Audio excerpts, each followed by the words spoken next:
Hello, Del Razors. Calling all Del Razors on this Monday, December 3rd, episode 1,254 of Let There Be Talk.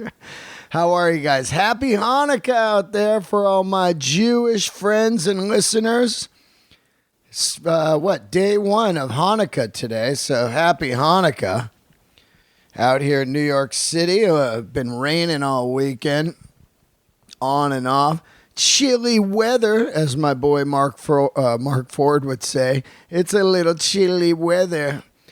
How was your weekend, everybody? Were you out there swiping left and right, looking for love?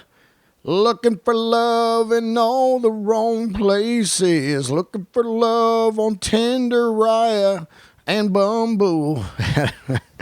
I'm out of my mind, but here we are. Great guest today. Oh my God. I got to tell you, in 1986, I believe, late 86, I've been using the power of the interweb trying to find the exact date, and I actually couldn't find it, which I was kind of shocked. But in 1986, I spun up to a little venue called the River Theater, which I have shouted out many times over the 6.5 years or whatever it is of doing this podcast. And I spun up there on I'm sure it was a dark, foggy evening. That's how, if you've ever been up to Russian River in Northern California, Guerneville, it was a place when I was young. My mom would take me. We'd go up there for like a weekend of camping, and they had a little place called Jay's Amusement. And it was just this total rink-a-dink amusement park. It had like, it had Tilt-A-Whirl. I think they had the Tilt-A-Whirl. I went there one time, I think, with my buddy Fletch. And maybe Joey. I think the three of us went there. I don't know why this is hitting me. Maybe I'm way off and wrong, but I think we were on a ride.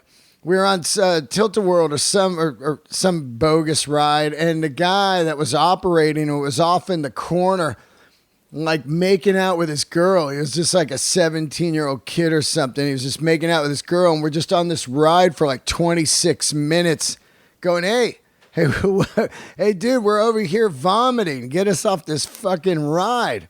And he was just over there with that, that early love. Oh, baby, I don't want. We're just on this ride, trapped.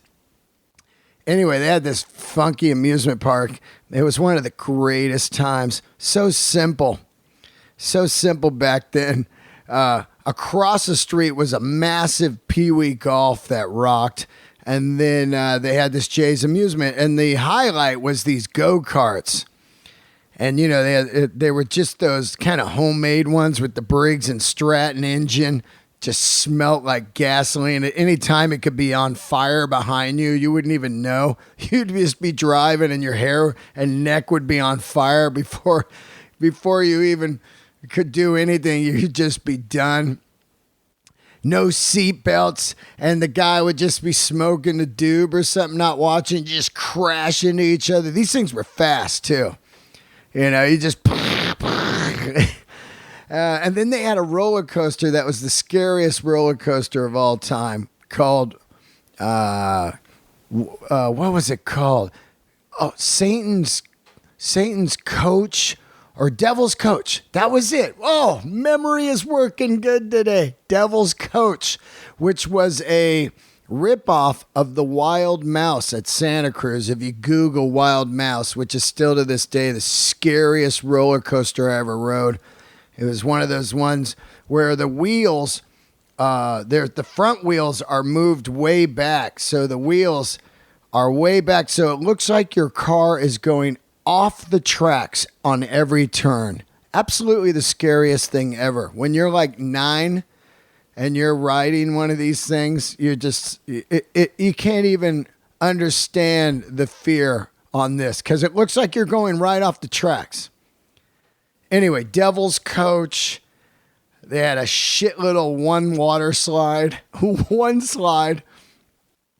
And my mom would take me and some friends up there for a weekend. It was just the greatest. And, tubing. I've talked about it before. So, I think, matter of fact, Les Claypool and I talked about it because he said that Kirk Hammett would have these amazing tubing parties up there. Anyway, it was a funky town. It was half gay. It was half people hiding from probably the law, old Vietnam vets, and weed growers. So you had this crazy funky mix right on this main street, and then this iconic old movie theater called the River Theater that didn't show films anymore and just had amazing concerts. A lot of them put on by Kat Sturdowski. Haven't said her last name in so long. And, of course, I've talked to Rollins about it. I've talked to Death Angel members about it. Anybody that sat down here, Scott Ian from Anthrax. It is absolutely an iconic venue, just like the Phoenix Theater. And so I went up there in 1986, and I went to see this band, the Cro-Mags. And they were on the Age of Quarrel tour. And I remember it right now still. There's a handful of concerts that when you leave, you go, holy shit, I've never seen anything like that. And I never saw anything like that again. I've seen a lot of punk rock. I've seen a lot of that post-punk, that all that 90s stuff. That was just catchy, fun stuff. But this was insanely original. It was angry. It was metal. It was punk, and it was radical. And the Cro-Mags to this day have what I consider one of the most iconic hardcore metal records ever made out of anywhere. I don't care where you're talking. England, New York, San Fran, LA, anywhere. The Age of Quarrel is an absolute masterpiece. And to sit down with John Joseph today, the lead singer of Cro-Mags, and hear about the insane life that he has led. A no-holds-barred episode here. I'm going to give you a heads up. This man lays it out there and tells you about his life. Stories from, going all the way from foster homes to the Cro-Mags, to battling with band members, getting ripped off, to a plant-based diet, to triathlons. This guy is definitely the Forrest Gump of punk rock and hardcore, the master of Lower East Side, Alphabet City King. You are going to love this episode, everybody. It's really brutally honest, and I can't thank him enough. He came down and did the show the day before his 56th birthday, and I want to thank him again for doing it. Before I do get to the episode, I just want to give you guys a couple heads up. Let's see. This weekend, Bill Burr and I played at the Highline Ballroom in New York City. We did a charity for Stacy Dillon, who is related to the great Dillon family, Jacob Dillon, Sam Dillon, Bob Dillon, all those. Amazing, talented people. And she has a son with Crohn's disease. So she has a benefit once a year to raise awareness and money for Crohn's Foundation. And you can help with this by hitting her up. Go to Stacy J. Dillon. And that's her Instagram, Stacy J. Dillon. And, ask her how you can donate money or help. Or maybe you have somebody with Crohn's, or you have Crohn's or whatever, and get on board with the organization. We had a great time. The great Jesse Malin and his band, we sat in with them. Cat Popper on bass. Great bass player. We sat in with those guys, Bill and I, and we did AC/DC Highway to Hell and If You Want Blood, and it was a magic night. Did a little comedy. And then we ended up over at the Cellar till around 3 a.m. So great weekend. I'm still a little faded from it. When you're old, I can't imagine just mixing in some drugs and booze with just being old. Because I was like, the next day I went to the gym, I was like, man, I'm kind of torched. All right, let's pay some bills. How about we do that? Pay a little bills. What are you going to do for Christmas? What are you doing for Hanukkah? What are you going to get your friends? I got the perfect gift. How about an electric toothbrush by Quip, the ultimate buzzy gift. Have your friends get their teeth together, clean them up. Get that breath together, clean teeth, fresh, polished teeth with the Quip toothbrush. I got this thing and I love it. Perfect for traveling. Get quip.com/Delray. That's the way you get the special Del Razor deal. That's Get Quip, GetQuip.com/Delray right now to get your free refill pack when you purchase an electric toothbrush from Quip. This thing, I'm telling you, I got it. I love it. I travel with it. No dumb, bulky chargers. It stays charged for 3 months. Dentists love it. 4 million zillion dentists. Not that many, but Quip is one of the first electric toothbrushes accepted by the American Dental Association and has thousands of verified 5-star reviews. Get quip.com/Delray right now and get your free first refill pack when you buy an electric toothbrush. This is a great deal, Del Razors. It's a great gift. I travel with it everywhere. And, you know, it's an original gift. It's easy. You get it for somebody, and then they'll look at you like, what are you saying? Is my breath bad? And you go, maybe it is. Quip is the gift that keeps refreshing. The brush heads automatically deliver on a dentist-recommended schedule every 3 months for just $5. So like every 3 months, you get some new heads. You know, your toothbrush is probably ancient in your bathroom right now. Probably so old. You got to keep refilling to have a fresh brush or they stop working. Get quip.com/Delray for your amazing Del Razor deal. Also, how's your hair? Got to have some good hair. Holidays are coming. Lots of photos being taken. Instagram is popular. You don't want to be having faded hair. You want your confidence up. Confidence is important. And sometimes one change can make all the difference. Hair Club knows this. And you're invited to be part of the Hair Club family. I'm telling you, hair is important, man. Everybody, women and men, all care about their hair more than anything on the planet.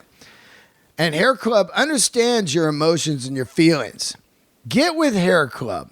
It's the leader in total hair solutions. Come on, man. These guys have been around forever. I'm telling you, go to hairclub.com/Delray today for a free hair analysis and a free take-home hair kit, all valued at over $300. That's hairclub.com/Delray for a free hair analysis and free hair kit.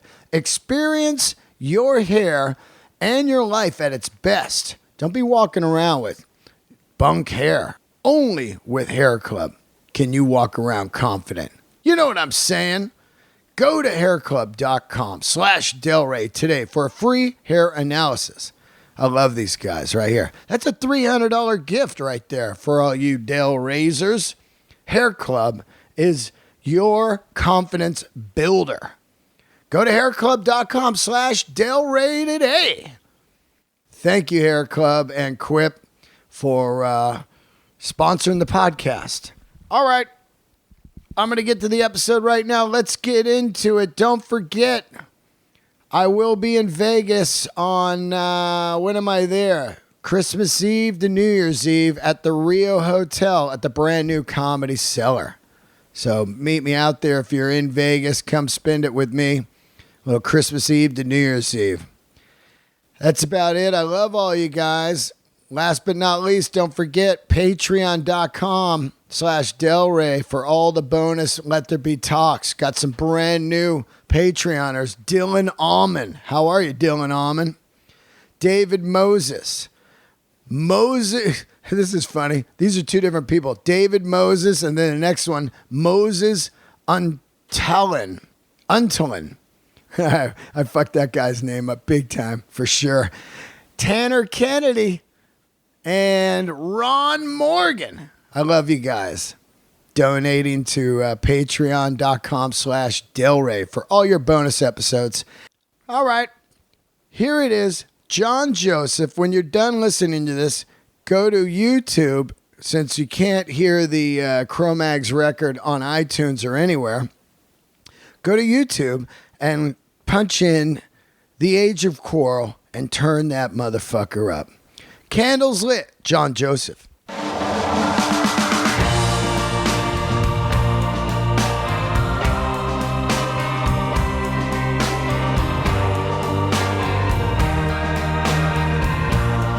All right, here we are, another episode of Let There Be Talk. Fantastic guest today.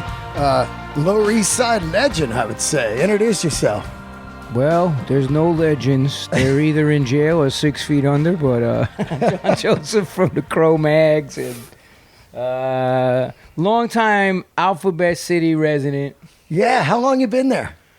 I've been there since, living consistently since 80, but I used to, be down there 76, 77, and I was a heroin mule, ran away from the boys' home, so basically getting in trouble down there for a long time. It's funny, man, because you think back to those heroin days down there of Alphabet City. My buddy Bill Burr used to always say that it was so bad that every comic, when they would see someone in the crowd, they would have an Alphabet City kind of bit, like if a guy was sleeping, like, oh, you must have been over in Alphabet City or whatever, you know what I mean? Or if he got robbed or whatever. Yeah, it was pretty ill. They had a saying, if you went to Avenue A, you were adventurous, B, you were bold, C, you were crazy, D, you were dead. Now it's, if you go to A, it's Abercrombie and Finch, B, Benetton. It's like, man, the whole Target fucking down place. There. Yeah, they tried to pull that CBGB shit at Target, and fucking people just slammed them and they took it down. Yeah. But, what are you going to do, man? The times change. I'm glad I was down there. I lived with the Bad Brains at 171A and toward the end of 80, 81. And, I just got to see a lot of shit. And most of it was amazing. Some of it was... not that great, but, that comes with the territory, man. You have to walk through fire to get anywhere in life, so, it was a lot of shit down there. I think that if you don't live your life, like, you miss out. Absolutely. I never took the safe route ever. Yeah. Well, that's... There's mediocrity is the coward's path. That's what they always say. I was kind of forced into it, because of my upbringing. I didn't grow up with my family. I was in foster homes. My father was actually boxed over there with Customato. Really? Yeah, he was a pro. He boxed at Gramercy. Your real father? My real father was a professional boxer, And he was a fucking animal, Irish maniac, not a nice guy. And is he still around? Strangely enough, you can't make this kind of shit up because, he almost murdered my mom. They put us in foster homes. We were in abusive foster homes in this one fucking home in particular for like 7 years. Feeding us fucking dog food and all kinds of really fucked up shit. So you go from one crazy household into a foster home. Yeah, it was supposed to be like, okay, we're going to protect you. That's why I gave up on the state, because, they just kept putting me in these fucked up situations, and you're a ward of the state. And then they put us in St. John. They closed that home down, put us in St. John's Home for Boys, and from there, me and my brother were the only white kids in there. My first acid trip, this dude that was in there, Bobby K, he's half Puerto Rican. His mother's boyfriend set him on fire when he was 2 years old. Threw him in a bathtub and with lighter fluid, And then this guy was like, you want to talk about a fucking animal. This guy looked like the Thing, burnt from the neck down completely, and fucking hands the size of cinder blocks, like 5'10", 250 pounds solid, in and out of fucking mental institutions. And it was like, you know, my first acid trip was with him. And he had it? Yeah, he had the, it was a double barrel microdot, purple microdot, and he had a bad trip and tried to murder me with a knife. So Really? Yeah, man. And then, you know, I ended up splitting from there shortly after. So you guys were just tripping in a room? Yeah, we were tripping, and he's, like, a monster? No, it was, you know, I wrote about it in my book, The Evolution of a Cro-Magnon. He just started, you know, pacing back and forth and talking fucking shit and bringing up the past shit that happened to him and crying and, like, you know, she was my mother.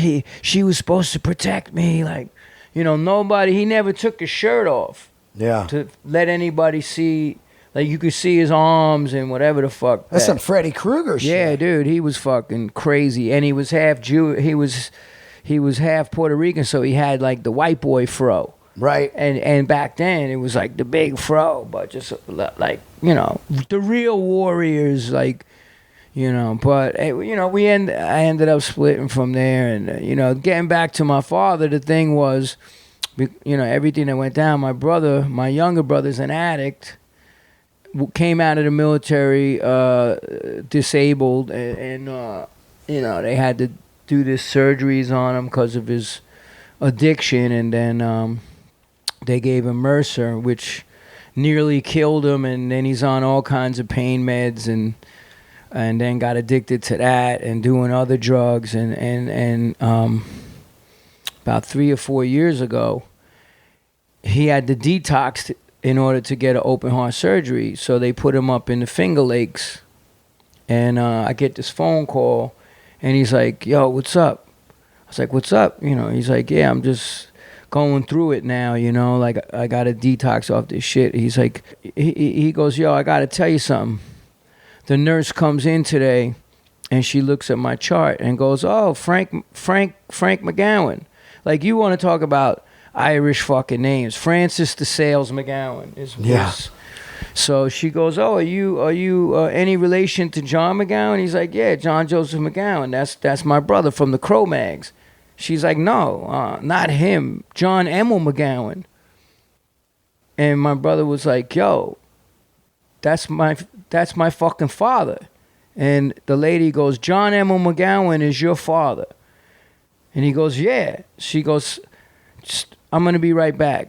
She comes back and she says, "Do you have 2 brothers, John and Eugene, and your mother's Marie?" And my brother goes, "Yeah." And she goes, "Your father's in the next room dying." Whoa. Dude, Whoa. I still get fucking goosebumps from that shit. Whoa. And he's like, "What?" And he's like, "Yeah, he wants to send the priest in." We didn't even know the motherfucker was in the military. This was a VA hospital. Wow. And then, he says, "Oh, yeah, he wants to send the priest in to beg for forgiveness, you know, and get his last rites."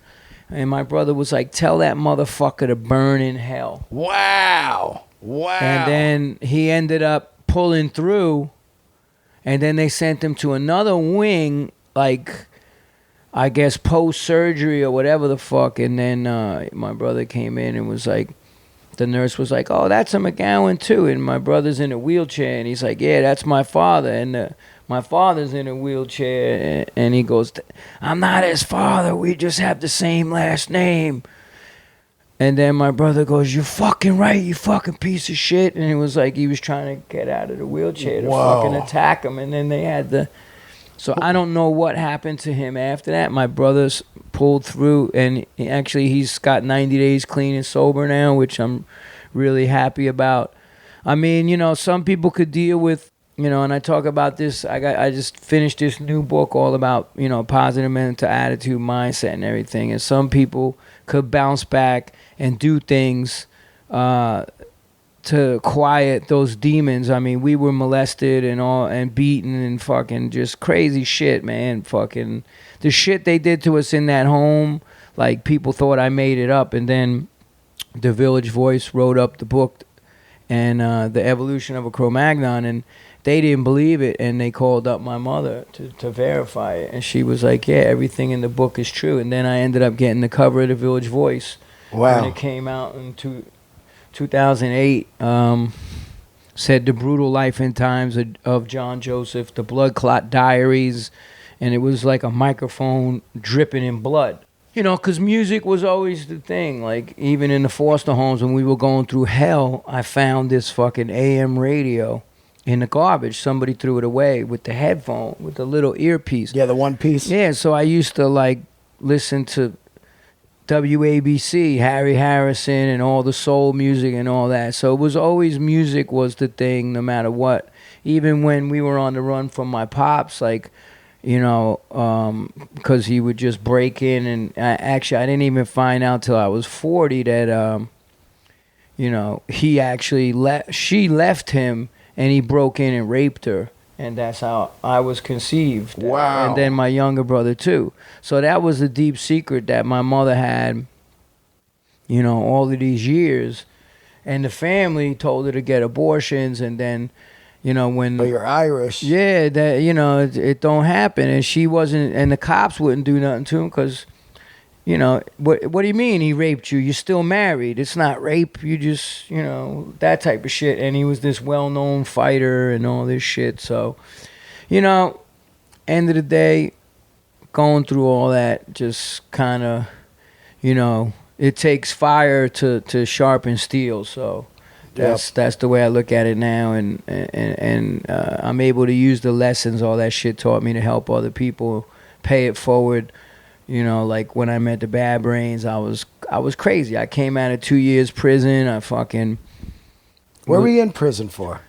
Well, it was 21 and under back then. So I went to Spofford for 3 months, and then I went upstate for 18 months, and then they gave me 3 more months at the end because I put somebody in the hospital in lockup.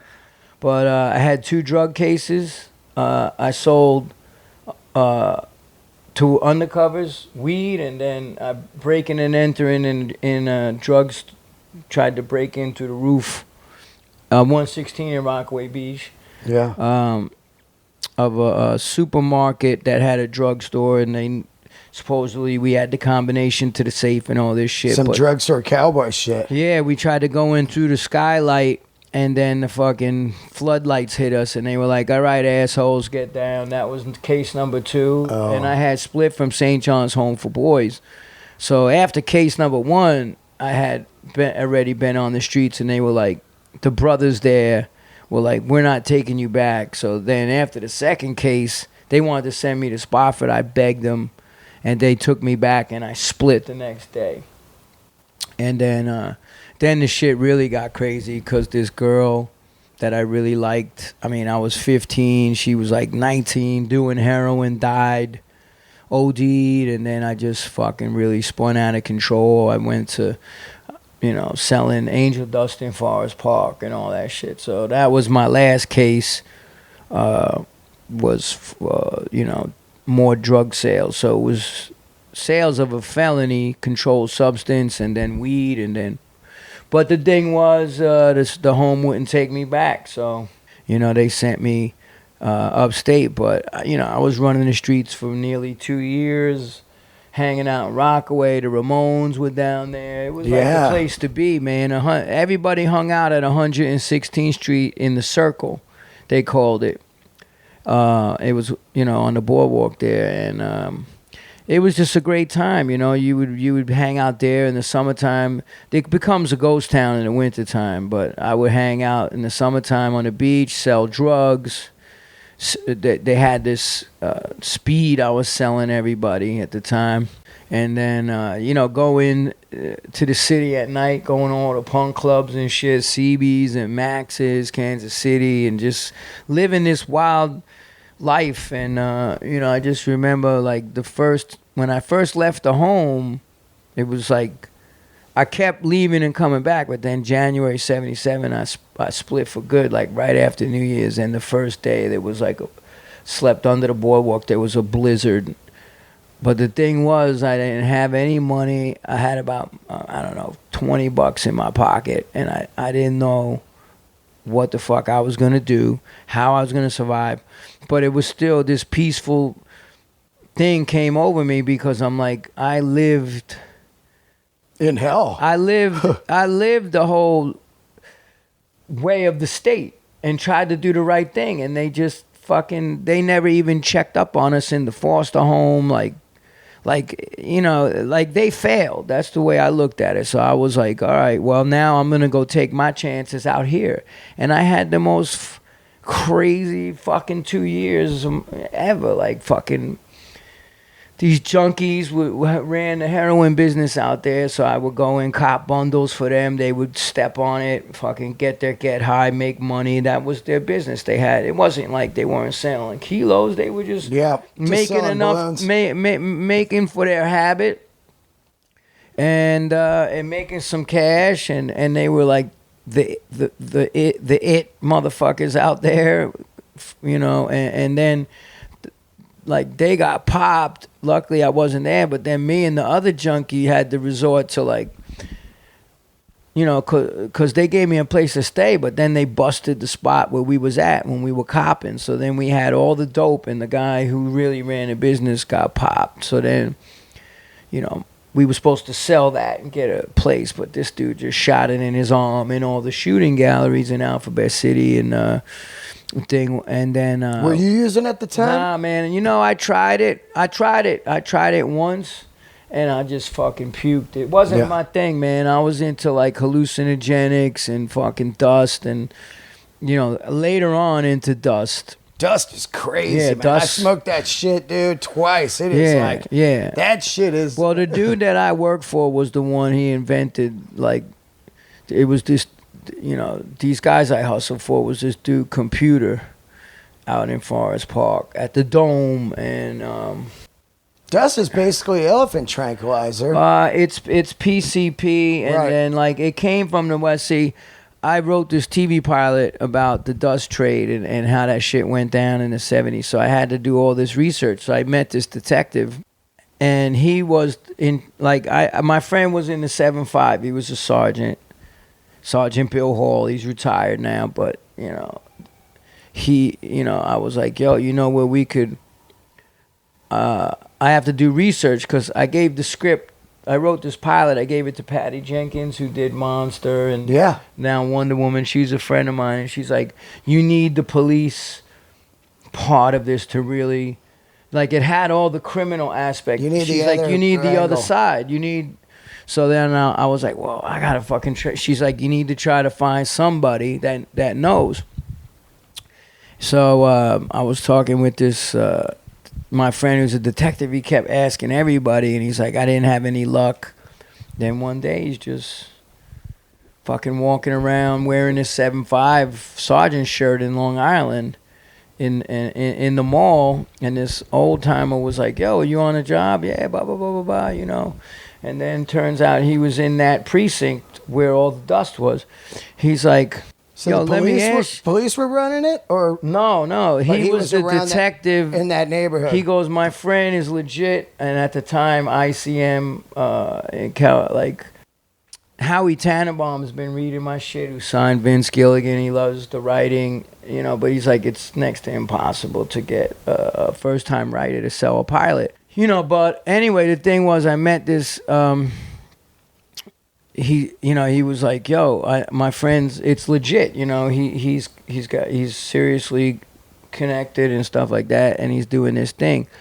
Turns out that this guy was the head of the task force from the 70s into 81, so he's seen all the horror stories of that shit. So I went and met with him in Long Island in a bar.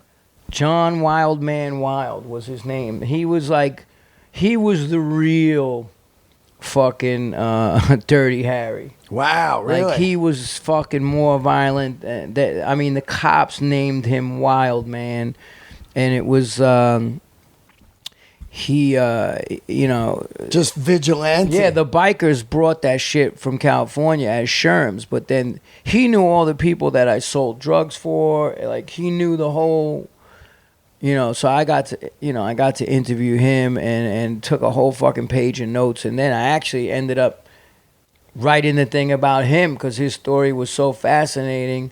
And I just keep writing. I got a lot of New York stories. I'm adapting my book now for the screen, and I got a couple directors that are really interested. One is Elgin James, who just did The Mayans with Kurt Sutter. He's my boy. He's a fucking serious fucking dude, man. Like, went to prison, was, his gang that he was in previously was on Gangland, on A&E. Like, he's the real fucking deal. And, he's interested, and then, I got, whatever. Yeah. I just like to write, man. It's a craft. You just got to keep doing it. Like comedy, right? Yep. You fucking get better by doing it, It's the only way you get better is by doing it. Yeah. When you're out on the streets and say late 70s, early 80s, pre-Cro-Mags, what are you listening to? I mean, you're listening to Bad Brains and stuff, but are you listening to any rock or fuck. I left that whole shit out because I started getting into punk because you would see the Ramones, and I remember being in this other, after they closed that one fucked up home, they put us in this other place in 75 in Garden City. And that's when Iggy Pop, Raw Power, and all, I started hearing all that David Bowie shit. And, right. When I got to St. John's, I was still into rock music. So to finish that story, I saw Black Sabbath, AC/DC, and AC/DC opened up, and Ted Nugent was in the middle of the bill. But yeah, I loved rock. I loved rock music too, like the real shit. I saw Led Zeppelin at the Garden. You did? Yeah, I saw Zeppelin in 70, 77. How old are you? I'm 56. Oh, wow, man, I'm 52. I just missed Zeppelin. Yeah, but the thing was, our gig with the one junkie after they got busted, we would make fake bladder acid. Oh, fake bladder acid. And go sell, and take a hit of real acid, half a hit each, so we were fucked up. And we would go there and sell $300-$400 worth of fucking fake hits, and then get tickets and go into the concert. So I got to see, Yes, Black Sabbath, The Who, all of that shit. That's rad. Yeah, I mean, I did what I had to do, and I'm 15 years old, so it's I'm just hustle at this dude's kind of mercy, I'm learning to hustle on the streets, and in the summertime we would go to the Schaefer concerts and sell fucking beer, whatever the fucking hustle was, or sell beat pills at the Dome, Pink. We would take vitamin B12, put them in a baggie, say they were Pink 697s, fucking whatever the fuck. We were just hustling scumbags, and I'm hanging out. This dude made fake hash. Mike Debris, his nickname was. How did he make fake hash? Because I remember he would bake it. I don't, he had all the ingredients, and then he would just bake the shit, and it smelt like hash. He was the king of the beat drugs. Whatever fucking drug, he could make that shit. He didn't fuck with coke or nothing like that, but it was always fake acid or fake pills or make hash. He was just a hustler, man. He could sell anything to anybody because that was the whole thing with the whole junkie mentality. When you got a bundle a day plus habit and you got to pay for that shit, it's you're making shit happen. You're making shit happen. Junkies are some of the most creative motherfuckers I've ever seen in my life, rolling around Alphabet City. But they're junkies, so they don't get anything done. But if they put that amount of work into something... I said that in my book. I'm like, if they took that same energy and that same determination and put it towards something positive, they'd be fucking CEOs and shit. Yeah. You know? Yeah. I mean, just... all the dealers too, coming up with the brand names, Poison or fucking Captain Kirk or whatever the fuck, they had to name every bag of fucking dope. And I just remember once you would hear oh yo, somebody OD'd on 3rd Street, from shit on 3rd Street, all the junkies would be flocking to 3rd Street to get the dope. It's unbelievable, right? It was like, it's like the whole fentanyl thing right now. It's like, they're cutting coke with fentanyl. People are just dying on one bump, and it's like, what? Who the fuck wants to do that? Yeah, but I mean, this was pre all that shit. Yeah. Like the heroin was the real deal. It was coming in from like, what's the triangle shit called? Oh yeah, fucking Golden Triangle. Yeah, back Thailand. then it was coming shit. from all over there, and people were bringing it into the States, and now the shit's coming from Afghanistan, and like fucking, who's bringing that in? The same motherfuckers who brought the cocaine in the 80s, the United States government. Yeah. But it was just hustle, and unfortunately, he turned out to be a total scumbag and got this girl hooked out and then tricked out, and that was the girl that I really liked. She was my girl, and then she ended up ODing and dying in a bungalow on 116th Street, and then I didn't have any run-ins with him again. And I saw him, I was like years later. After I got out of lockup, I was in the Navy. I came home on leave, and I was going to like Bleecker Bob's or something, and walking through Washington Square Park. And he's like, yo, you looking for hash? And then like, or whatever. And I was like, just heard the voice. And then he told me he had like some, fucking disease or whatever the fuck. Like, it was later on. AIDS or something Yeah, from it needles. was something fucked up. He looked all fucked up though. And people have been dealing in that Washington Square Park since for day one, huh? Yeah, not no more though. It's another, just like St. Mark's was a big drug shit too, and 7th Street and 11th Street. You had, the Hitman was all over there. You had the Allen boys. You had all kinds of motherfuckers on every fucking block was a drug spot. Like 100 motherfuckers lined up waiting for this shit to open up, and like just right out of an apartment. They would. They had a nickname like Blue, like the building on 11th Street. They would go. You'd go in through the back, and then they would like lower the drugs and shit. Oh yeah. Like they built a vault. I forget. I didn't know nothing about it, but that's what I heard. They took the plates from the street that they covered it. Oh, the manholes? Yeah, like the fucking huge, like whatever, 8-foot steel manholes. Yeah, like fucking 3 inches thick, and carried them motherfuckers and welded it to the walls and created a vault. Wow. Like, yeah, I mean, that was like the biggest drug, heroin, cocaine spot in America, supposedly. The FBI busted them. So, that's fucking wild. There would be 100 motherfuckers lined up waiting for the drug spot to open, like enforcer walking down with a baseball bat. Get in line, motherfuckers. Get your money right. Wow. We don't take singles. Wow. It's only bundles out here. Like, you had to buy 10 bags. Like, it was like... Wow. Yeah, it was no joke, man. Such a different city now, yeah, man, it's crazy. Like, I'm like I said, I'm just glad I got to experience all that and come out the other end. I mean, like, if you look at where I'm at now compared to then, or even in the 80s, I fell victim for fucking to the crack for 2 years. Yeah, on the crack? Well, it didn't start out that way. Yeah.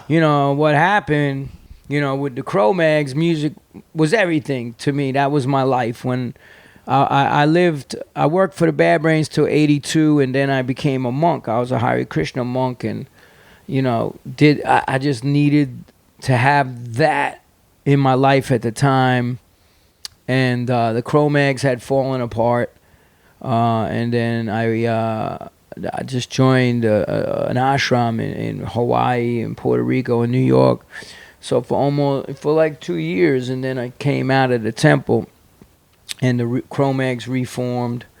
And, then we just fucking went balls to the wall from 84 to 87, opening up for Motorhead, everybody. Like, we were like the band to see. And Harley was like, supposed to be my best friend, that I looked out for him on the streets, and just everything. We came up together, kind of. And then fucking go to, we're just about to, like, I mean, the last show we did in the city was at Lemoore. and James Hetfield from Metallica came to the show with Cliff had passed away, and it was the new dude Jason, and fucking James Hetfield got in the mosh pit during our set. I mean, it was just insane, the energy, everything, and we worked and we were just building this shit. Go to Europe, opening up for Motorhead and Black Sabbath, like to this fucking huge arenas and fucking all this other shit. And then the last show, fucking Harley steals all the tour money. And I'm like, and then goes on vacation in Europe. And I like came back, fucking got evicted, and Doug Holland, it was him and Doug Holland. They found the manager's wallet with all the fucking money in it. And just took that shit. And wow. I was like, I couldn't believe it. I was shocked. And then I was like, that's it, man. I'm done. I can't be in this fucking band. This dude, And the thing about it was the drummer was taking a shit in the bathroom, in the stall, when those two dudes came in. And that's really what fucked me up the most, because they had the wallet, and Doug goes, yo, that's everybody's money. And Harley said, fuck those motherfuckers. I'm going on vacation. I need the money. And wow. I was like, that just...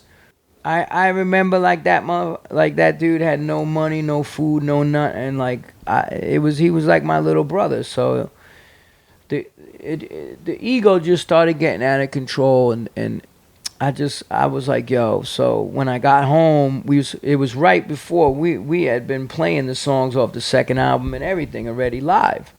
I remember I seen him, and he came up and he had his pit bull with him, and I just took the dog and fucking threw it into by the harness, and I fucking smacked him in the fucking grill. It's like, yo, how the fuck could you do that shit to me? And he's like, I'm gonna get an order of protection against you. You're AWOL, all this shit. Like, I was AWOL from the Navy. Yeah. You were AWOL from the Navy the whole time you were in Cro-Mags? I was AWOL in the Navy from 80 to 95. Wow. Harley ratted me out. Wow. Harley in Paris ratted me out to the government. Wow. And then fucking had the cops knocking my door down. But that's a later story, because...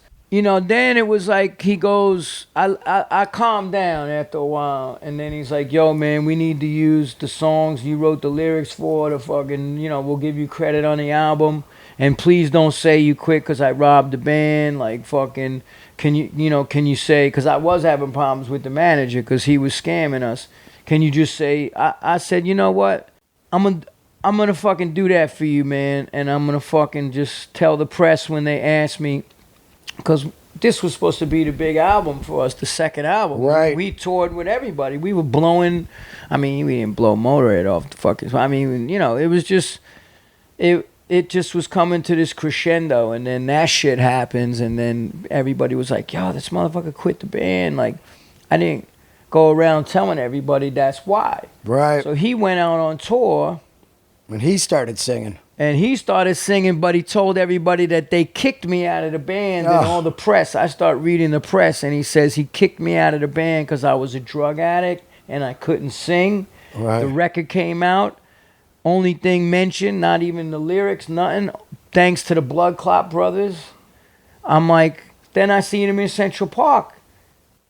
And I cracked him. I'm like, yo, you're a fucking real piece of shit. He's like, I said I'm calling the cops on you. You go, blah, blah, blah, blah, blah. Again, with the order of protection, runs out of all these skinheads got up, and these black martial arts dudes that I know, they were like, they jumped up, these skinheads. I was like, come on, motherfuckers. Like, you want some too? You're gonna believe the hype of who is running their fucking mouth. You're gonna get fucked up too. And the black dudes, my friends, were like, yo, I got you back, dude. Let's wreck them. And I was like, nah, let it go. So anyway, that's crazy. How the whole shit. I always liked this girl, and she was like a fucking model, like, fucking fine as hell. So I'm like down in the dumps. I'm like, I couldn't believe the shit that got done to me. And I see her, and I'm not gonna lie, previously, like, there was this dude, Crazy Dave, and I started slipping up on my shit and doing bumps of coke with him and whatever the fuck, like, but then it got into, like, we went to Florida, and we was in it, and his brother had robbed these did you see Cocaine Cowboys? Yeah. His brother robbed a kilo or like over a kilo from those guys. Wow. So we get down to Florida, me and this dude Crazy Dave, Just a smoke fest.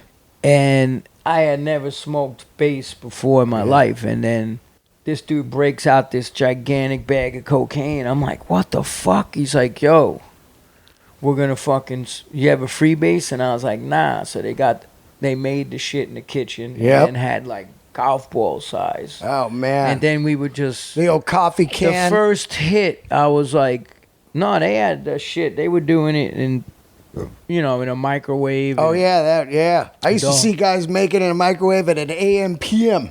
Yeah. They would just slip in there like they were cooking a burrito. Crazy. I believe it. But I took that first hit, and I was like, what the fuck? And then I just was like... And I'll never forget the first thing I said, because I always was into martial arts and a big fan of Bruce Lee. And after the first hit, I go, now I know why Bruce Lee got into coke. Yeah. Because he was freebasing too. Like it was. Bruce Lee was freebasing? Bruce Lee. There's a lot of stories of him doing blow and fucking smoking coke and all kinds of shit. Wow. And I just started bogarting and being a dick. I'm like, give me the fucking pipe. And shoving these dudes. So then Dave's brother was the one that did it. And he was like, yo, fuck this asshole, we're leaving. And they left. So then we had all, like, just the crumbs alone had us going all night to the next day. And then hooked. Dave was like, yo, you could stay in my brother's room. And we finally started coming down. Dave, we did some Valiums and shit. And I remember I was like kind of going to sleep. And it was like 4 o'clock, 5 o'clock in the morning. And I hear this car pull up outside. I slept in Eddie's room, the guy, his brother, with the waterbed. And I hear this car pull up. I hear the door open. And I hear the bolts on fucking AR-15s go. Whoa. And they did a walk around the house, starting in his room, and just emptied those clips into the room where I was at, and did a walk around and just fucking emptied both clips, got in and drove off. It was the dudes that Eddie robbed. Wow. Came and shot up the house. The cops came. They were like, where's the drugs? I was like, we don't got no drugs. We fucking... I don't know what the fuck this is about. And so that was like... That's... all the shit that involved cocaine and freebasing always involved with me near-death experiences. And we robbed this Colombian dude on 18th and 8th Street. You could buy 10 kilos of cocaine back in the 80s. Whoa. It was all Colombians on that corner. We took this dude in a car. Fucking, I beat him, like, threw him out of the car at 50 miles an hour to get 2 ounces of fucking blow off. Wow. And then it got into crack when that ran out. Yeah. And I tried to get clean and sober, and that girl came to New York, and she's like, come to L.A., you know. So I get to L.A., and, back up just a second, because she was involved with cocaine dealers. Like, she lived on Pacific Coast Highway in Santa Monica. Yeah. Her next-door neighbor was the Posts. From Post Cereal. Her family was multi-millionaires. And she was sending me fucking 8 quarter ounces every fucking other day through the mail. So I was like basing that up. And then she's like, you need to get the fuck out of New York. And after I just started doing all these strong arm robberies on the crack dealers, they put KOSs out on me, kill on sight, because I was just walking up, punching them in the face, and they would, the crack came in the vials, so they would break out this big Ziploc with like 200 crack vials, and I would just crack them and fucking take off. Wow. And they couldn't catch me. Wow. And then I just kept jacking motherfuckers, and I ended up going to California. It just, it's an insane... We started out freebasing and living in a mansion.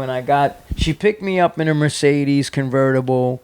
This like 5'10", just drop dead gorgeous blonde fucking model, fucking everything Versace. Like we roll up to the house. There's a Playboy photo shoot going on. Yeah. Like, it was just like everything I ever thought about Cali, California, yeah. which I've already been out there playing and everything, but it Yeah. was like now I'm like, this was a dark side that I didn't experience before.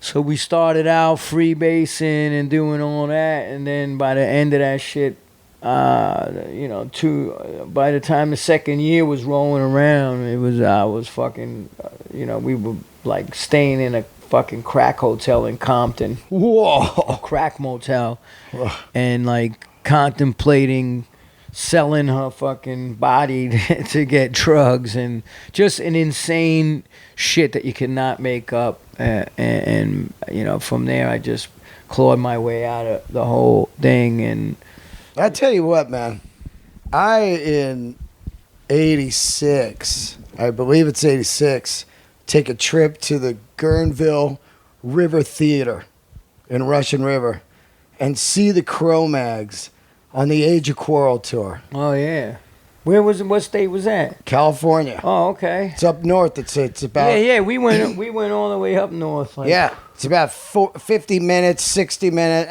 maybe 60 minutes from San Francisco. Yeah. You guys played the River Theater. Wow. It was one of the greatest shows I've ever seen. Huh. And it's still to this day, it was the only time I ever saw you guys. And I don't think anybody really saw you guys on the Age of Quarrel tour. You know what I mean? It's Nah, like, we had a lot of, you know, that when that record came out, we were touring with GBH. Playing, right, that's like, who it was, GBH. yeah, we toured with GBH, Yeah. but it was like, you know, we were like fucking, I mean, the energy of the Cro-Mags compared to anything else. I mean, even Lemmy said the only fucking band I ever came out to watch every night of the tour was the fucking Cro-Mags in the history of Motorhead, because you never knew what the fuck was going to happen. And It that's was like coming crazy. from Lemmy, who like, Yeah. I'm like fucking, you know, just. But I mean, here it was the whole thing about it. These guys are Hare Krishna. You know, that's the word on the street. Well, not you really. know. We were into the philosophy and stuff like that, but it wasn't the corny shit. I won't mention the name of the other band, what they were fucking doing, coming out in Krishna robes. We were like into the philosophy and vegetarian and vegan and whatever the fuck, but like our people would stab the shit out of you. Like we had motherfuckers try to take equipment in the past and start shit with us. It was like we had some of the baddest motherfuckers in our entourage, like who have gone on to be like special forces and world-class fighters and working high-end security jobs for the government. I mean, we had ill motherfuckers in our crew, and everybody, it was just tight, and it was like everybody had everybody's back, and like the way we just moved and operated, it was like I was out running 10 miles every fucking morning, or training with one of our roadies was like world-class martial artist, training with him, like, and then going on stage every night and kicking ass. And when you guys go to do that record, you recorded in New York, right? And like when you're in there doing it, are you like, this thing's massive? We didn't even think that, you know, it was like you just doing what you do, like, Right. because you love it. You don't, I mean, previously we came out, I paid in Paris, Kevin, whatever the fuck he calls himself now, I call him Snitch, but he you know, we paid for the recording of the first Age of Quarrel. Before the It was a Quarrel. black cassette tape. The demos. And J.W. who produced the Bad Brains Raw cassette, which was the greatest punk hardcore album of all time, hands fucking down. His brother Tim did our record at the studio on Park Avenue, and that was what first came out. And then we toured off of that and just built this like cult following just from going out, and we would play places that was so fuck in Detroit, and like just fucking, we didn't give a fuck. Yeah. You know? I mean, I had to leave the country illegally just to fucking get out of the country. To be able to tour. Other motherfuckers, yeah, to go to Canada. Yeah, because you're AWOL, man. Yeah, That's crazy. Yeah. Well, anyway, after all, you know, it was just a whole bunch of shit, and then we got the band back together. Their shit, they tried to go on without me.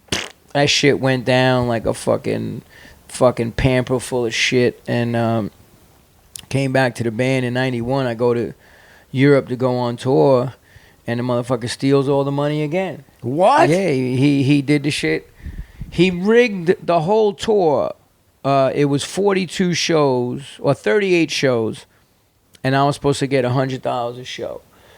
And he did a whole deal behind my back with the agent over there where he was just going to take all the money and say the tour lost money. Meanwhile, we're playing Tempodrome in Berlin, 5,000 motherfuckers sold out. All the shows sold out. Headlining? Yeah. And you're only going to get 100 a show? That's where, and I gave up my bike courier business and all kinds of shit. Whoa. It was, and then he didn't even give me that. You know what he gave me at the end of 38 What? shows? $700, merch and everything. For the merch and the whole tour, and it says the tour lost money.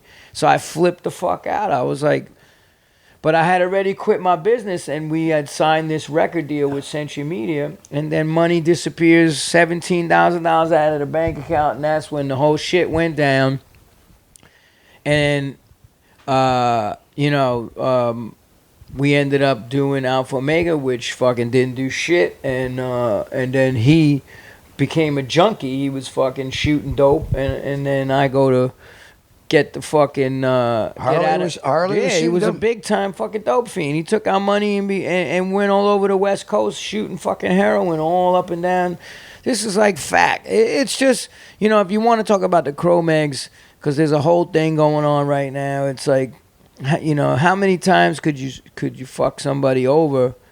And basically what happened was, I had another record deal coming with this other band I was doing. So I go to get the release from Century Media, and they're like, Harley signed all you guys as individual artists, so we own whatever else. I'm like, what? So basically, he gets us in this contract, signs as individual artists, steals the money, and fucking goes and becomes a junkie. So I said, all right, how do I get out of it? So they said, finish these tracks that didn't get finished. We'll put out another record and then give us a tour in the States and Europe as Cro-Mags, and we'll release you from the contract so we can recoup our money. I was like, all right, bet. So I go to do that. Then I start getting phone calls after Europe. Yo, motherfucker, if you fucking keep using the Cro-Mags, I'm going to rat you out for everything you ever did. You're never going to see the fucking light of day. Calling me up all doped out from California. I'm like, motherfucker, if you do that, that's going to be the biggest mistake of your life. See, he goes and writes this book and tells a whole bunch of bullshit stories, which none of it could be bad. Like, even motherfuckers that's in the band, he even robbed Paris. That's why Paris didn't put. So now he's trying to have this whole I don't give a fuck, but don't tell lies. Tell people the real fucking story. And comes back to New York, and he played a show at Murphy's Law on the 17th. And I'm at that show. It was at Brownie's, and I was like, all right, what's up? And he just is like smirking. The next day, the cops broke my fucking door down, and he fucking ratted me out. Him and Paris wanted to do the Cro-Mags, and they didn't want two Cro-Mags going around. So what does he do? Let's get this motherfucker out of the way by ratting him out. And that's what they did. They turned me into the government, said I'm AWOL, made up some bullshit charges. I threatened their life and fucking, he's like, he called my grandmother and said he was going to kill her and like fucking just, and then he went in and told the detective who got tattooed by Jonathan Shaw, so he told me everything. He went in and told him everything. He left the country, blah, blah, blah, blah, blah. He's a fucking AWOL, this, that, the other thing.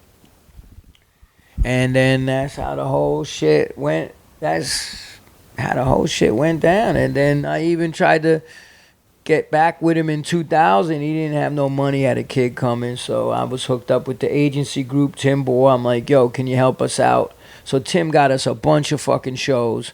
I put like fucking 10 grand in that kid's pocket in 1 month. He had nothing. He couldn't even pay for his kid. Starts pulling more bullshit. I thought the beef was squashed. And behind my back, he's like, fuck that motherfucker. I'm just playing with him until everybody in the scene accepts me back because I snitched on him and all this shit. Nobody likes me. Everybody likes that dude. Once I'm in the good graces, we're firing him.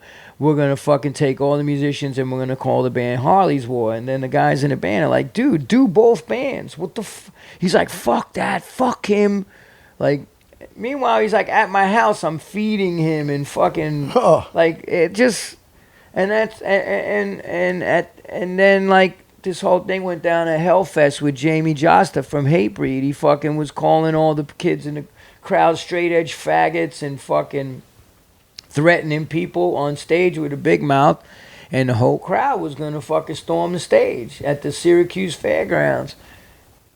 And like, you know, Jamie will tell you the whole shit. Like, and then I turn around and I'm like, I go on stage and there's fucking like 40 state troopers with shields and batons like standing behind us, like ready for. I'm like, what the fuck's that all about? And Steve Reddy was like, from up there, was like, yo, he's been talking shit, walking around with a baseball bat. They're gonna fucking storm the stage.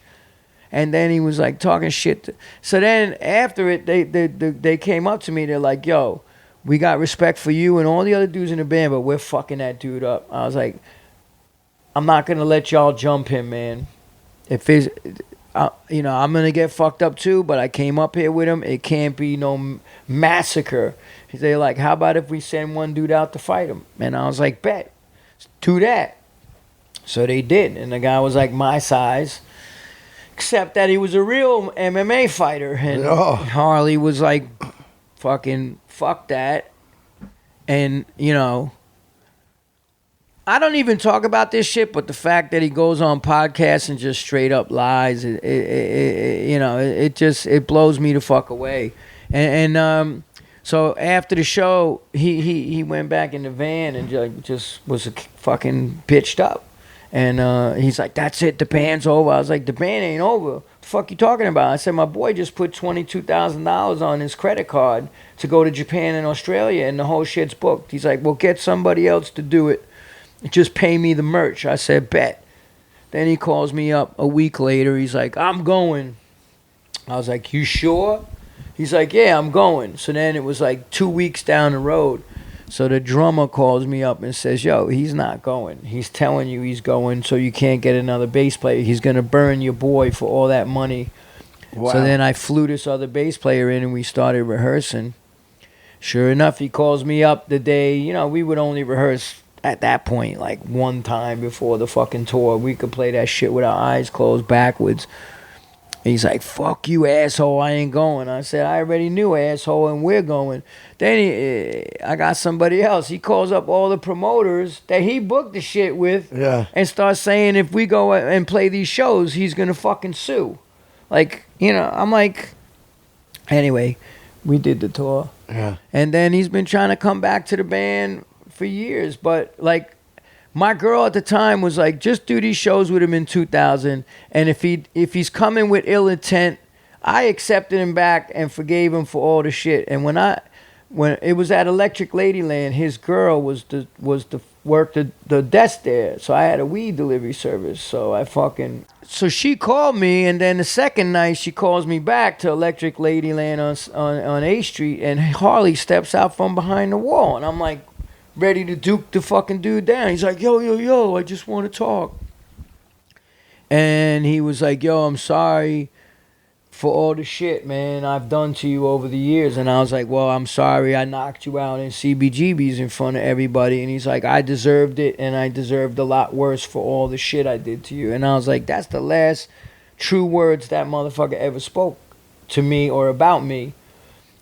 And my girl was like, then he was like, yo, man, I'm in a bad way. Fucking, you know, we're having this baby. I was like, can we do some shows? I was like, yeah, let me make some calls.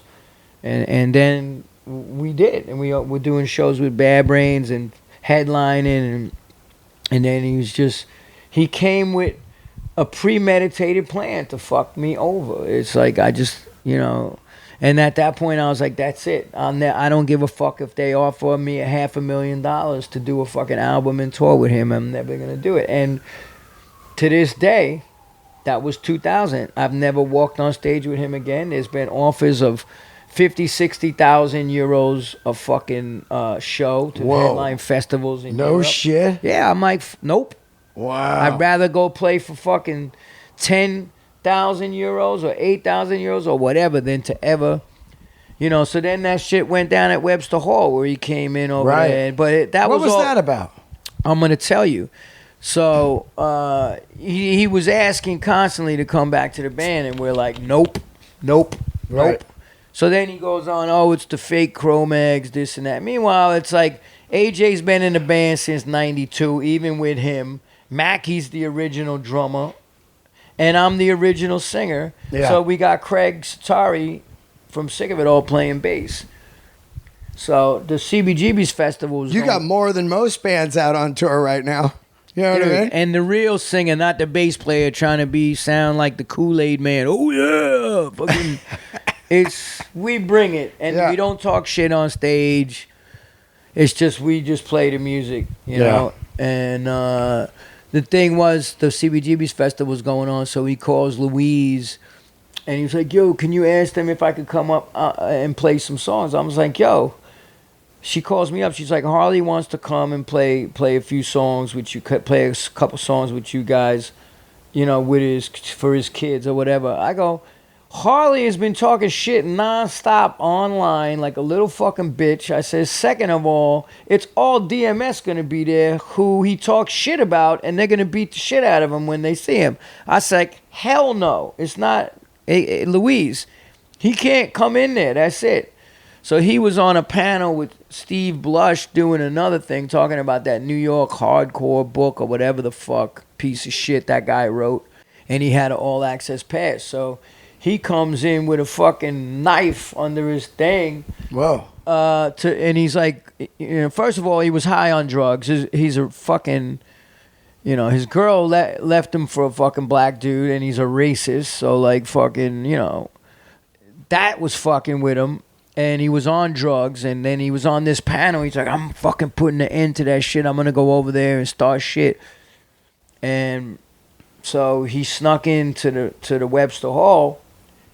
And what he was trying to do, I knew, my girl said that he was in the fucking place. I said, yo, told my nephew, go get the fucking bouncers, get him out of here, because if he gets fucked up, which he's gonna get fucked up. He's gonna catch a beating, and it's gonna end the show. And I don't want that. I said, tell the bouncers to take him out. He could wait for me down the block. I'll play the show, and then I'll come out and kick his ass. So we go on stage, and the dudes knew that he had a weapon. So I knew he had. I know he rolls with weapons, because as much as he talks about what a great fighter he is, he can't fucking punch his way out of a wet paper bag. So I had a pipe on fucking stage behind Craig's, and we go down, the intro's running.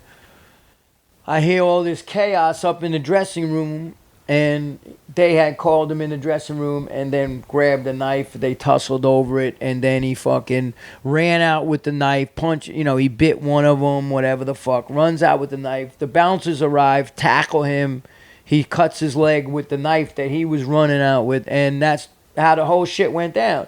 But he's used that to like try to build this whole motherfucking career now, and goes on Jocko Willing's podcast and says, I started, tries to act like he started the Cro-Mags. Meanwhile, it was me and him. And then, they invited me to play songs, and I rolled up there with my bass, and they called me into the dressing room like to talk to me, and then jumped me.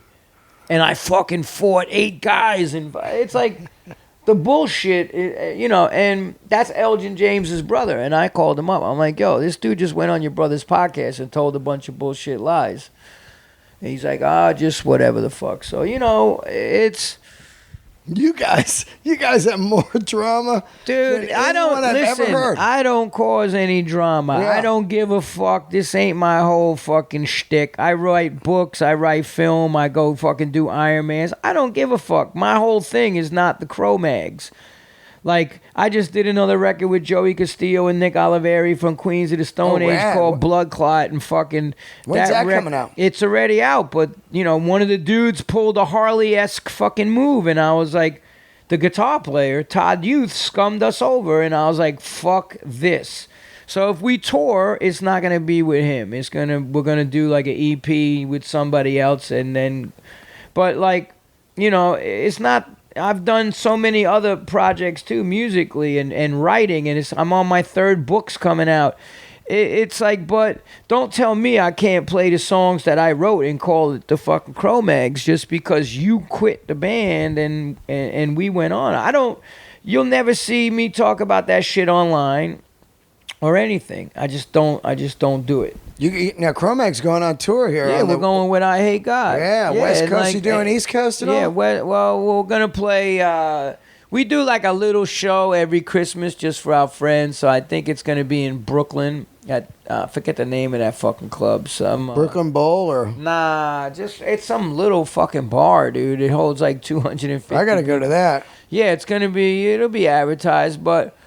You know, we avoid all the drama, man. We let the music do the talking. We never have beef on the road. We fucking play great shows. And, you know, whoever wants to see his band, go ahead. You know, you can do it. And you know, but don't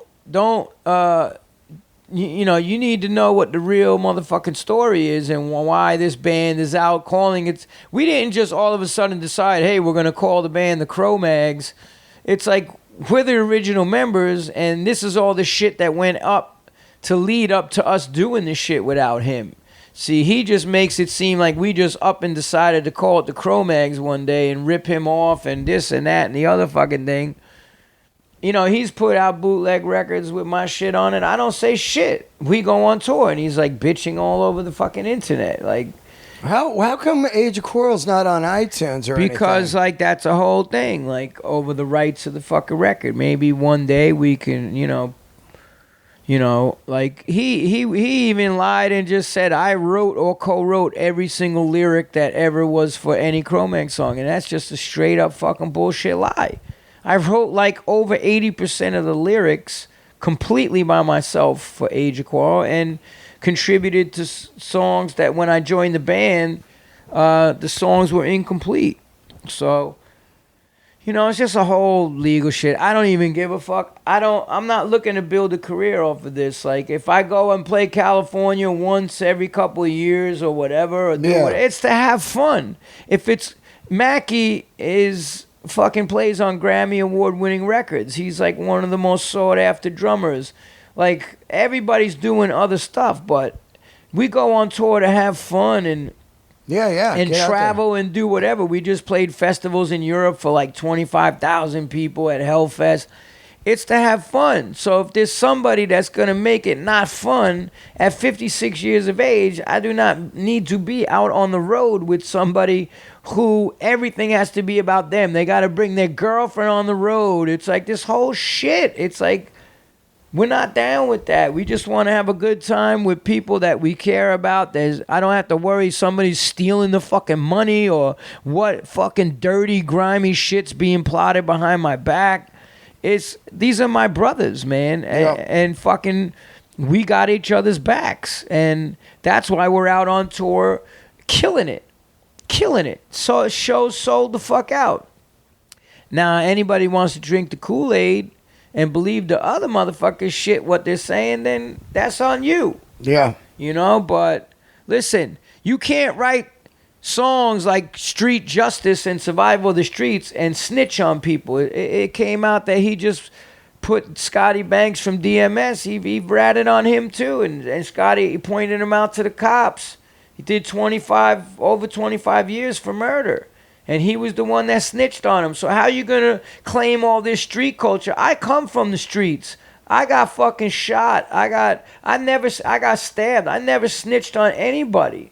When I got busted for the dust, they wanted to know where the manufacturer was. I knew all the whole shit. I said, nope, I'm gonna take. You know, they tried to do the good cop, bad cop. We'll put you in a drug program for a year, Samaritan House, blah, blah, blah, blah, blah. Or you're going to go upstate. You're looking at 5 years, kid. That type of shit. I said, I don't know who it was. Give me the fucking time. I don't snitch. I never snitch. You can't find one motherfucker that ever said I ratted on them. Not the same case for the other dudes. So when you come from street culture and you're supposed to be the Cro-Mags, Street Justice and Survival of the Streets and all this shit, it's become survival of the tweets. It's just like motherfuckers online creating a fake history and bitching about everything and snitching on people and dry snitching.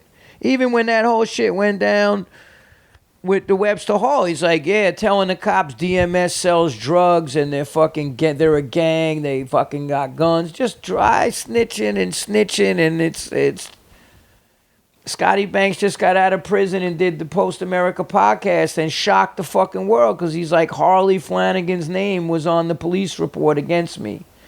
Omerta, stop glorifying rats. That's it.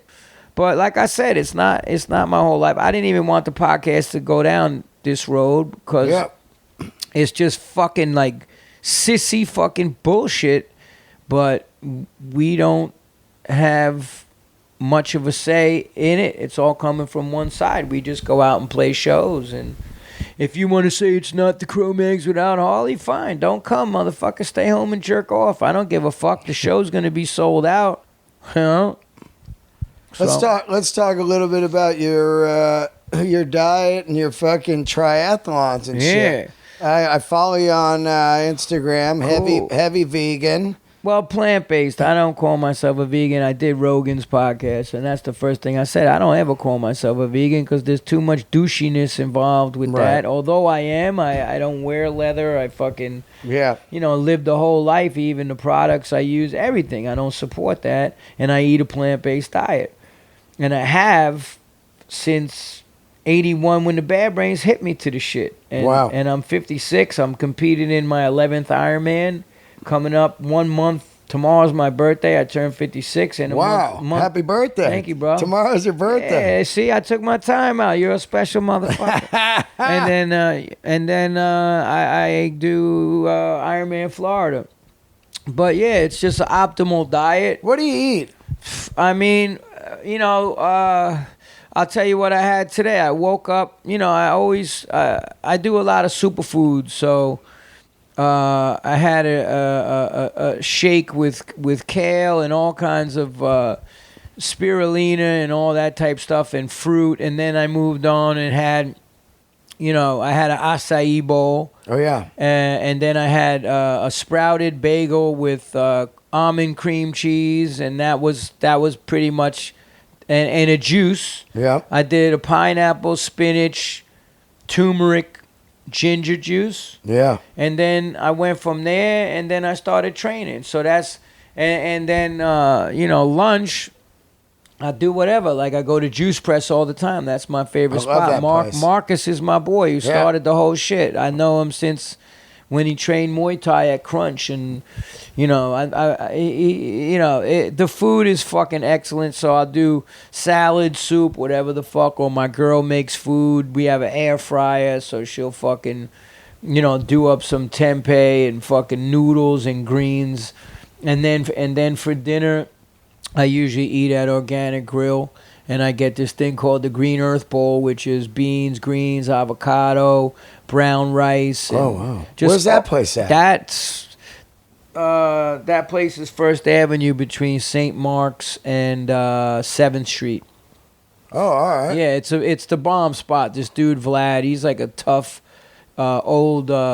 he's younger than me, but he's like an old fucking... I got to write that down before you split. Judo dude from Russia and shit. Wow. Yeah, he's like serious dude. And his, so that place. And then, I try not to eat late at night. I watch what I do. And I'm in training mode now. So I try to do smaller meals throughout the day and then taper it down at night. So I'm not sitting there with a full fucking... belly full of fucking food. And usually at night, if I do need to have something, it's gonna be either my girl makes a protein shake, or I'll do a salad. You tried those no-cal bars? Nah, that shit's good, dude. Yeah, vegan protein bars. It tastes great. Protein. Protein. But no, they taste great. They're vegan. Yeah. And well, see, I'm big into the non-GMO, and I'm big into the organic. Yeah. Like vegan could mean anything. Vegan could just be a whole bunch of bullshit too, that is not good for you. So I eat real clean. That's why I say whole food, plant-based, organic diet. and it pays. You know, even all the vegans attacked me after Rogan's podcast. They were like, "Hey man, I don't even know where you stand on hunting after listening to that bullshit for 3.5 hours." And I'm like, if you don't know where I stand on hunting, motherfucker, you shouldn't even be following me. I mean, it's obvious, but you don't go on somebody like that. I'm not changing him. He's not changing me. But we talked about so much cool shit, and I've had thousands of people fucking hit me up to get more information on plant-based diets and go plant-based. So you don't go on there trying to, like, you know, change someone. Yeah, you just go on and shoot the shit, man. You know, give it knowledge, and then somebody can choose it themselves. Yeah, you know, that's the problem. Nothing's ever good enough for those people, and I don't. You're like, you know, honestly, for the most part, and I know a lot of people that call themselves vegan and they're chill, but a lot of them are just. Even when I put out my book, Meat is for Pussies, all the vegan feminazis fucking attacked me and fucking had me, tried to boycott me from everything, get me kicked off all kinds of shit. It's like, you know, as long as you agree with what they say, then it's cool. If you do something different, then they try to destroy you. And that's the whole shit that's going on now, too, with the fucking left and the liberals. I don't support any politics or anything, but the thing is, you're the ones that's supposed to be freedom of fucking speech. But the minute you don't agree with what the fuck they say, look the fuck out.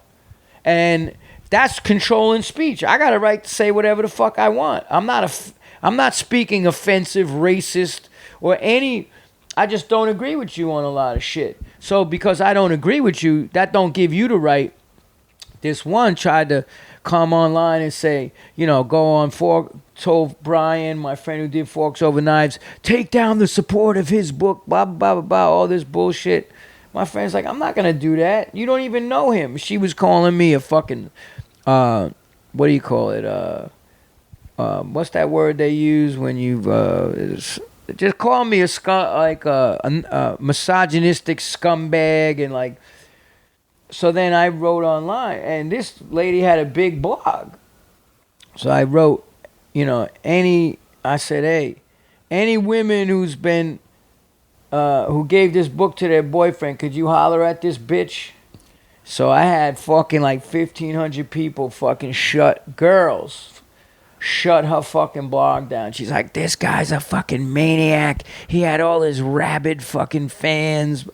I was like, first of all, they're not fans. They're just people I know. And they gave it. And I said, we got a saying on the street, bitch. You know what it is? Don't start none and there won't be none. I've been out there feeding the fucking homeless since 82. All these people. What the fuck do they do for anybody? You sit there behind your keyboards and think you run the fucking world because you just write shit online. And it's like that with a lot of people today.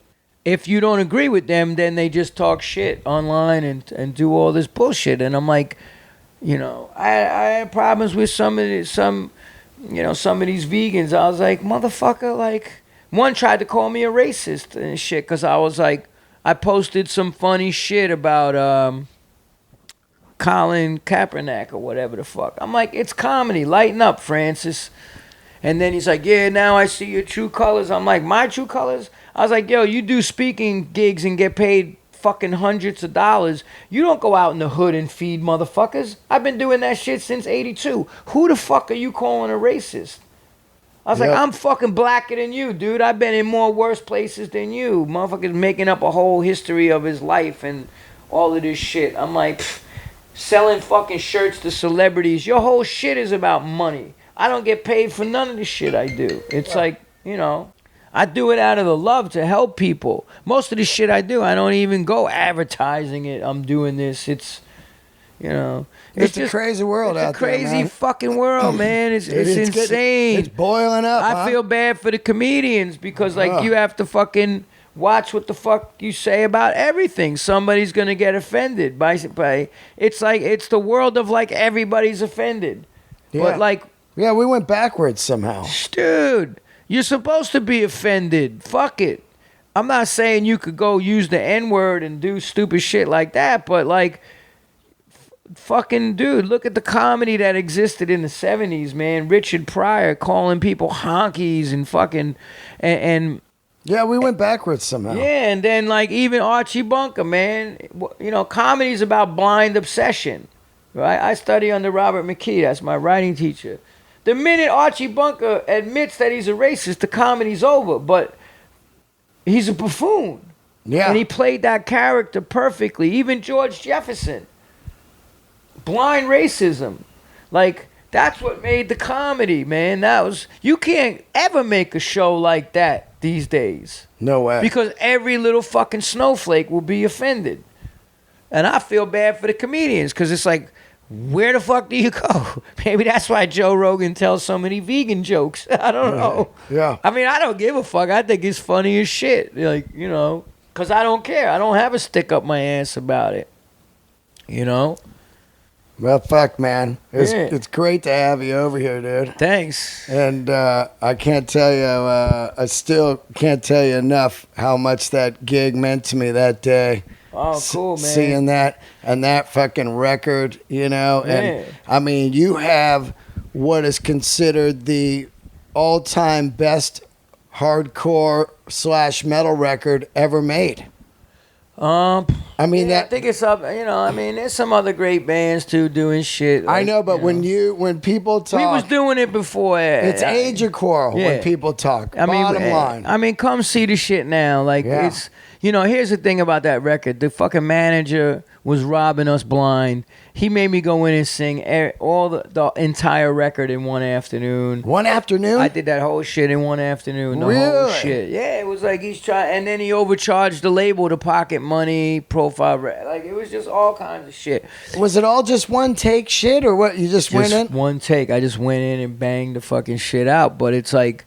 Wow. You know, now my vocal shit, I've studied, you know, throat and shit with Don Lawrence and learned how to really project, you know, my voice. And it's like if you come and see us now, it's like... Really? We're playing this shit the right way. Yeah, it's like fucking, it's, you know. Well, I mean, you got to be in shape the energy too, man. Well, somebody said that. They were like, oh, what do you do, Cro-Mags to get in shape for the Ironman? I said, nah, man. I do Ironman to keep up with the fucking Cro-Mags because I got Mackie on drums and AJ and the baddest motherfucking bass player out there in hardcore, which is fucking Craig Satari. So it's like a locomotive coming down the tracks. When we go out, you know, on this tour, we'll do 45, 50 minutes, whatever, because we're not headlining. You just do the Age of Quarrel record? Yeah, we do Age of Quarrel. We do one song off Best Wishes that I wrote the fucking lyrics to, which is Crush the Demoniac, and I sing the original lyrics, including the pre-chorus and chorus that I wrote. The chorus, pre-chorus ended up getting used on the record, and then a couple of Bad Brains tunes, so it ends up being like 18 or 19 fucking tunes that we play and just kill it and have fun and fucking PMA, Positive Mental Attitude, which is what the new book I got coming out, the PMA Effect, is coming out, and it's... When's that coming out? That's out now. We just got the book, so that's out. You can get it at the PMA Effect, EFFECT.com. And then you're going on tour of the West Coast in November. Well, I got the Ironman first in Florida, November 3rd. Right. And then after I get home for like 2 days, and then I'm out on tour right after the Ironman. So that's right. Well, hopefully one day that Age of Quarrel will get out. I remember about 2 years ago, for a minute, it was on vinyl, like at stores, like a reissue. You know, like you know. It's been bootlegged and whatever the fuck. Yeah, fuck, man. I mean, you know, who knows what's going to happen down the road. I mean, you know. I mean, it ain't never going to be no Cro-Mag reunion with them other dudes because we don't want to, you know, that's like eating your fucking vomit after you threw it up. There's no need to do that, but maybe business-wise, whatever, you know, we're trying to resolve a whole bunch of shit right now. So to get the records out? Nah, just to like, you know, for us to go on as Cro-Mags, because this dude turned around and tried to fucking sue us. And shit, I got you know, to get, you know, whatever the fuck, like, you know. I just look at it like, yo, we've been doing the work and building a good name of the band. The last time that motherfucker went out as Cro-Mags, he fucking went out playing with a flute player and fucking wrapping himself in saran wrap, just like crazy shit. And I mean, the thing is, he's not the singer. He's the fucking bass player. Right. You're not the singer, so whatever. And I don't discourage anybody from going to see whatever. Go see any fucking band. I don't give a fuck. But don't sit there like when you don't know, and you're gonna drink the Kool-Aid or, read some bullshit books or fucking articles that Paris wrote or whatever the fuck. There's the real story, like. There it is, dude. And that's what's up, and that's why we're out there doing it. And we don't drive it into the ground and like, it's like look, if I was desperate for money, I would have taken those huge. I'm not. I got book deals. I got fucking shit going on. I do walking tours. Let's talk about advertise the walking tours real quick. What are the walking tours? So we go. It's called The History of Crime, Music, and Art on the Lower East Side. It's with Steve Lacy. Fucking came out from Fox. We've been in the Times. We've been on the Today Show. It's like, we just go through Alphabet City and the Lower East Side to all the clubs, from the Ritz to the fucking CB's to fucking. Great Gildersleeves, CBGB's Theater, Anderson Theater, all the stories, and just go. We do like a 1 square mile walking tour. It takes about 3.5 hours. Wow. It's all personal, anecdotal stuff.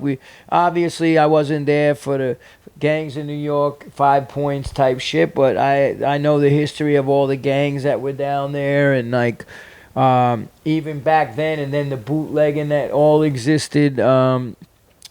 Which they portrayed great in Boardwalk Empire. Yeah. All the smuggling tunnels and all that shit during the Prohibition, the speakeasies, Capone, all these motherfuckers coming into that neighborhood. There's so much rich history there.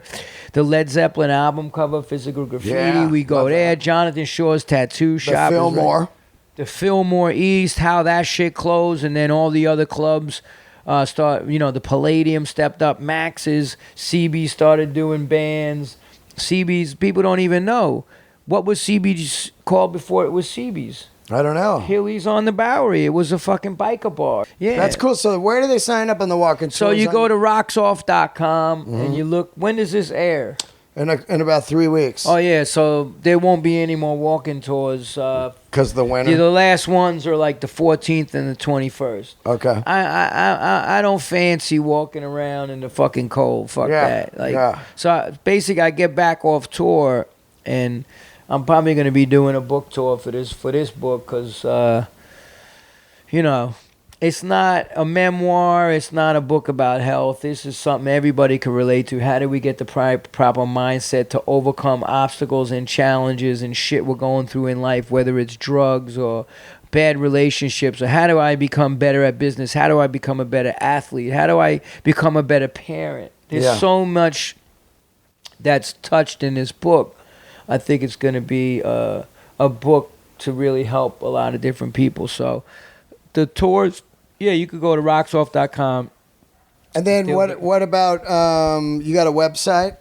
Or just Instagram? Yeah, I just do Instagram. I'm like not into... Give them the Instagram. I don't have the narcissistic website telling everybody like how amazing I am like some other motherfuckers I know. Tell them what your Instagram is. Is John Joseph Cro-Mag, all one word.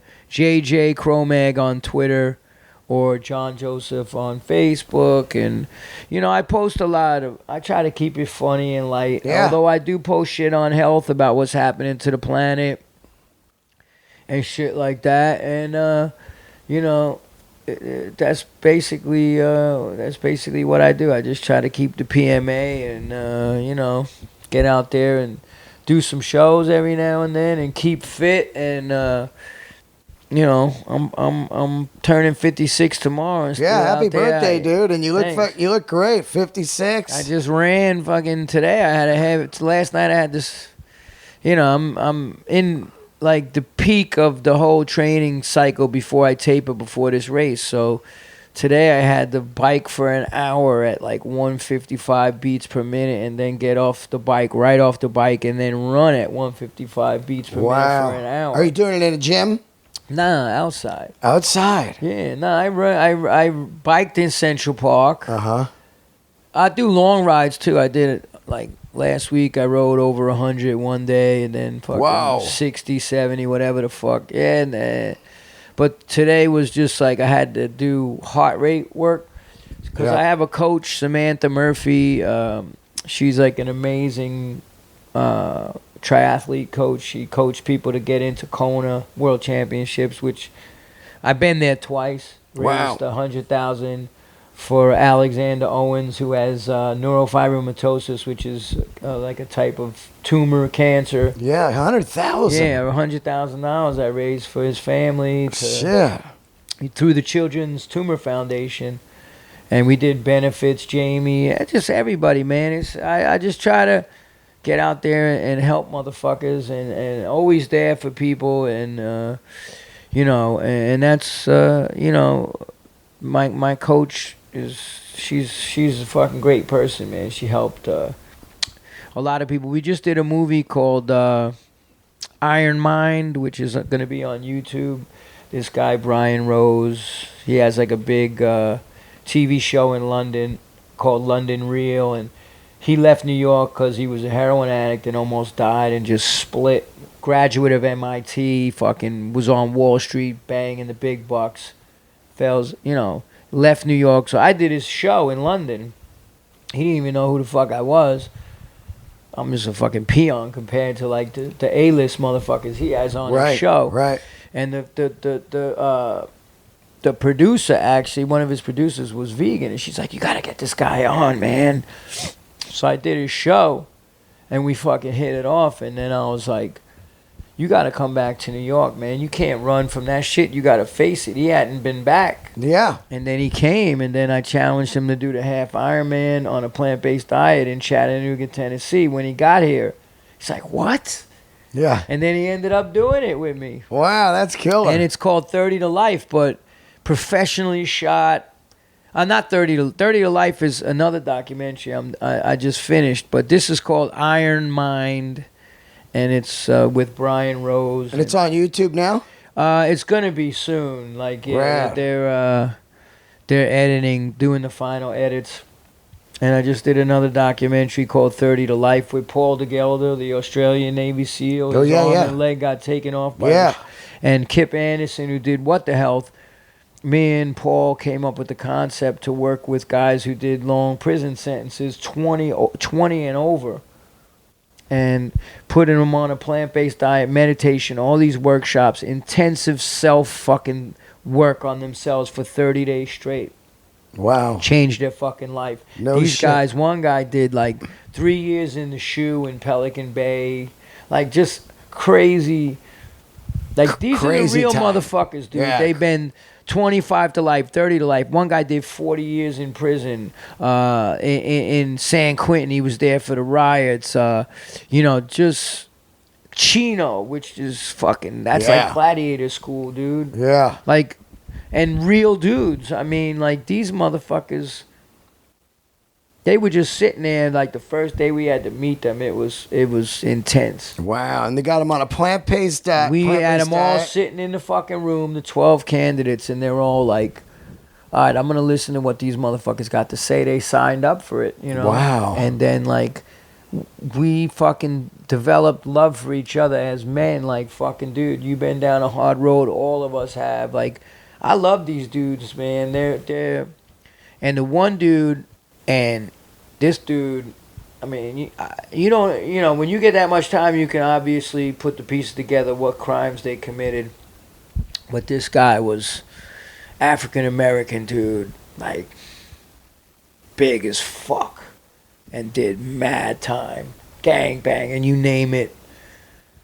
And fucking like, when we introduced ourselves and what we want to do, and then there was this brother, he's an ex-NFL player, Keith, I can't remember his name, Keith something or another, and he was there too.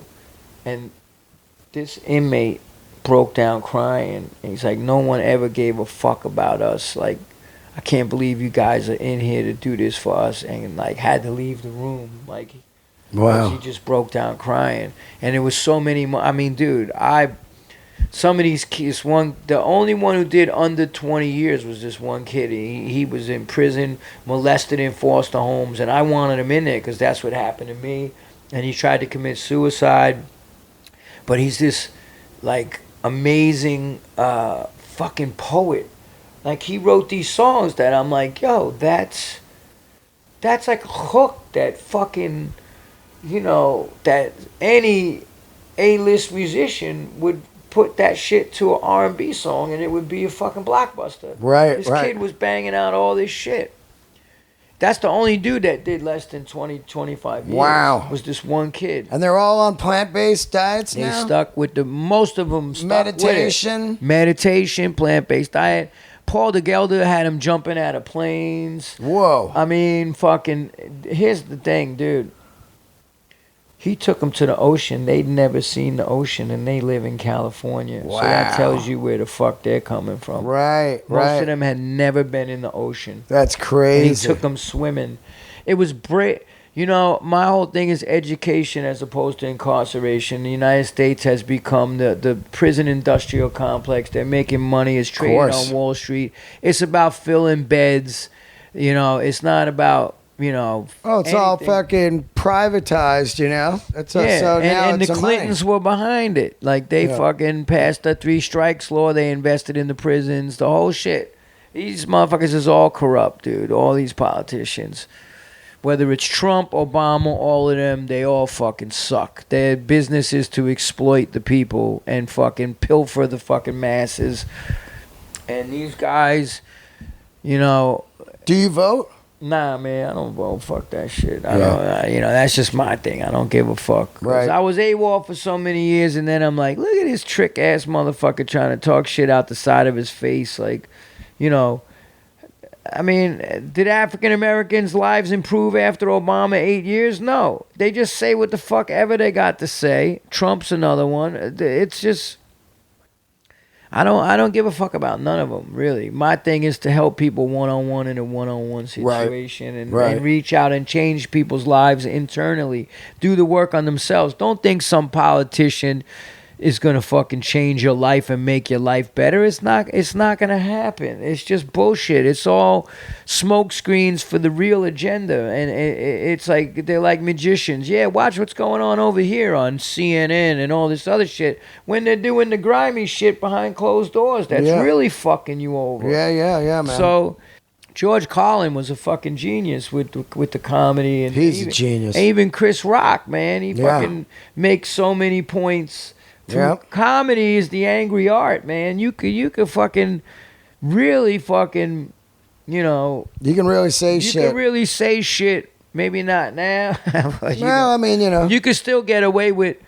Chris Rock does it great, man. He just, you know, exposes shit through comedy. But, you know, the 30 to life thing, it really changed me, man. It had an in-depth effect on me, man, going out there and working with those dudes and seeing how, like, respectful, so much more respectful than most of the motherfuckers that's walking around on the streets over here. Everybody's walking around like they're UFC fighters, MMA champions with a chip on their shoulder, talking shit and just disrespecting people.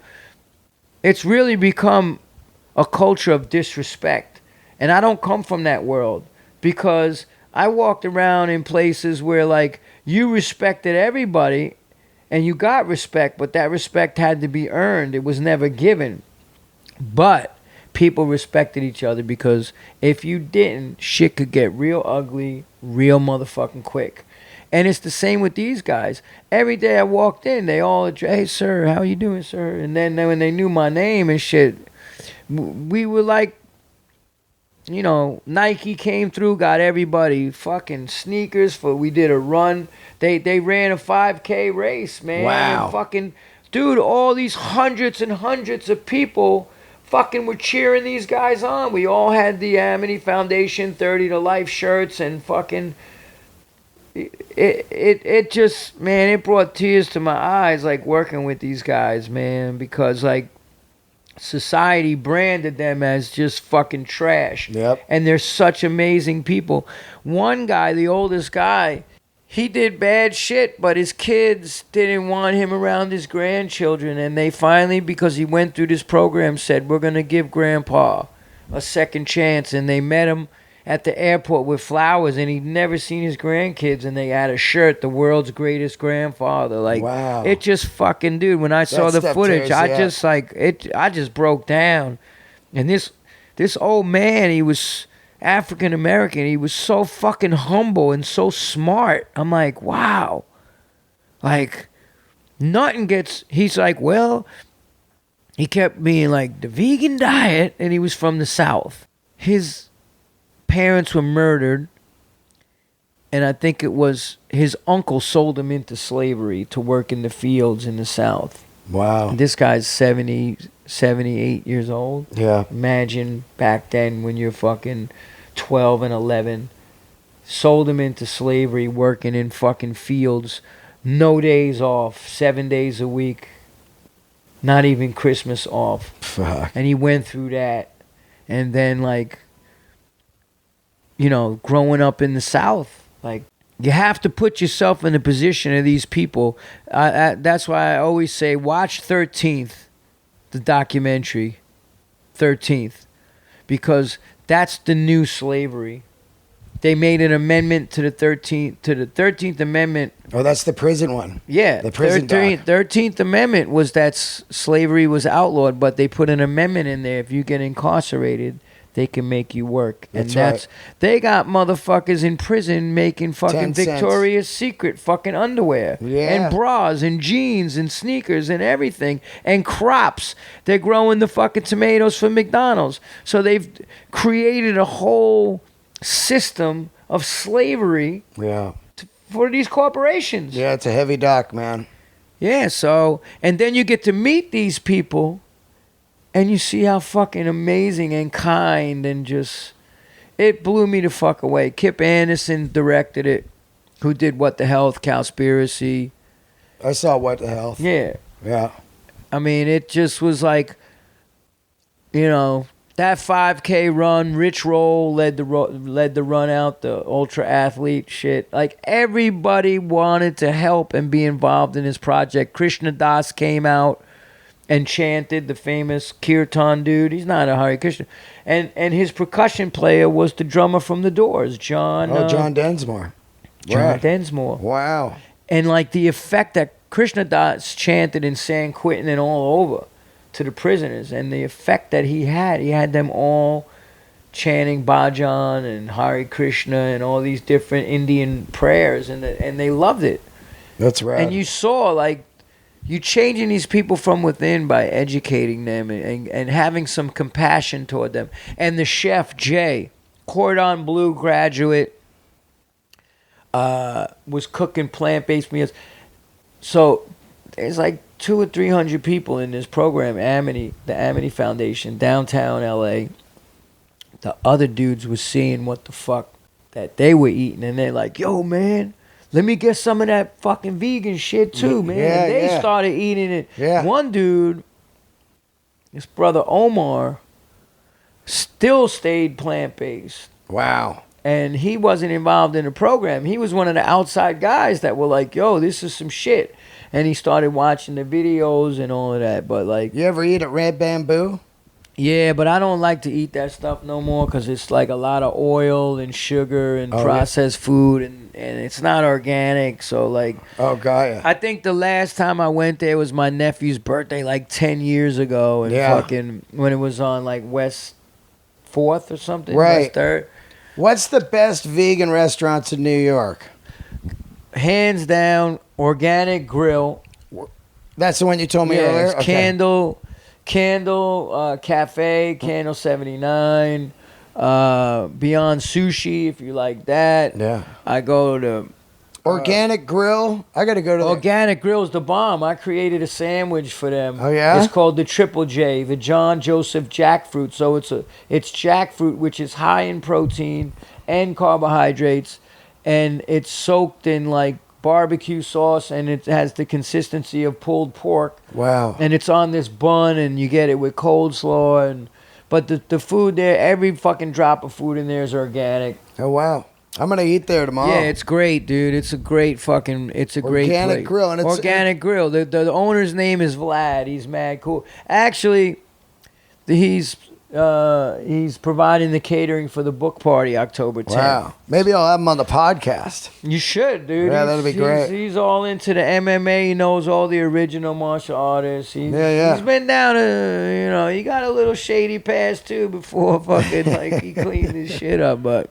Well, thanks for doing the podcast, hey, man, dude. thank you, bro. Thanks for having me on. Oh, hell yeah, dude. Sorry, I know you're a comedian, but man, whatever. It didn't end up being. It's not about a funny. It's not about funny. Listen, I only have people on this show that have inspired me some way in life over my 52 years. And that night in Guerneville at the River Theater, watching the Cro-Mags, I walked out of there, and it's been in my brain ever since. I can name like 10 gigs that knocked me out beyond the normal, and that was one of them. You know? For me, it was seeing the Bad Brains in 1980 at the Taj Mahal in Norfolk. Yeah. I mean, life changing. Yeah, that's it. You see stuff that's life changing. AC/DC, Power Age tour. Oh yeah, all that shit. Led Zeppelin at the Garden was just like 77. Wow.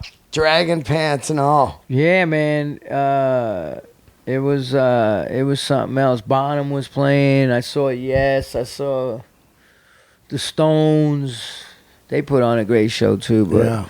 I'm like, my roots are rock and roll, man. I love and soul music. Yeah, soul. love it. All that. I just stuff. went to see a few years ago. Who the fuck did I see? Fucking Reverend Al. Oh yeah, Al Green. Awesome.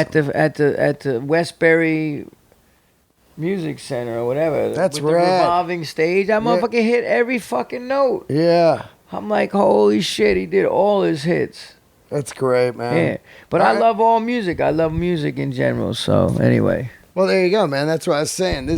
It's not about being funny on here. It's about just hearing people's it was good to shoot the shit with you, man. Yeah, and we got to get some lunch at that Organic Grill. Yeah, definitely. Let me know when you're going over there. I'll tell Vlad to look out for you, man. You'll like him. He's a fucking... I'm on it. He's like, I give out the book, Meat is for Pussies. Like, he has a real heavy Russian accent. Yeah. All right, guys. All right, man. Thank you. Thanks for tuning in to another episode of Let There Be Talk. Don't forget to catch Cro-Mags out on tour with I Hate God all over the West Coast here in November. And starting in Vegas. And, starting in Vegas. And L.A. The Roxy on the 19th. San Francisco Parkside, an old stomping ground for me. Yeah. Keep the candles lit, guys. See ya.